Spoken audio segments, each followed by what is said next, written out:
Uy, knockout na comprehension in effect. Quezon City.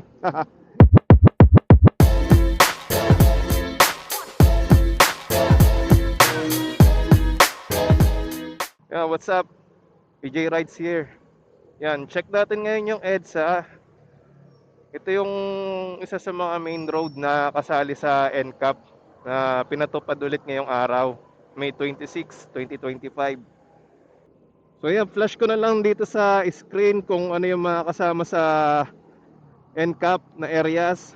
So yan, makikita natin pangunahin dyan yung EDSA kasama dyan, yung C5, yung Commonwealth, yan kasama rin dyan, Quezon Ave, Ortiga, Shaw Boulevard.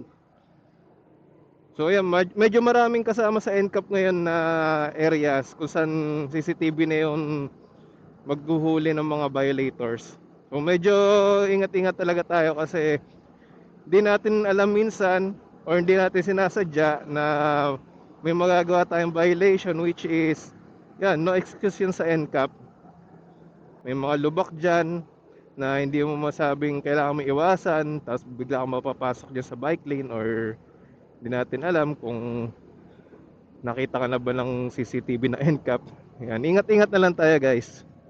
Yan, then yun, sakop din ng NCAP yung overspeeding. So yan, nagahan na lang natin ang alis lagi para at least hindi tayo nagmamadali sa biyahe natin papunta sa kung saan tayo pupunta.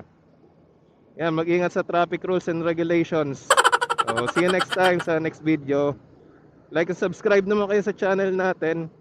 Follow na rin kayo sa Facebook page. So yun lang guys, ingat kayo lahat. Ciao.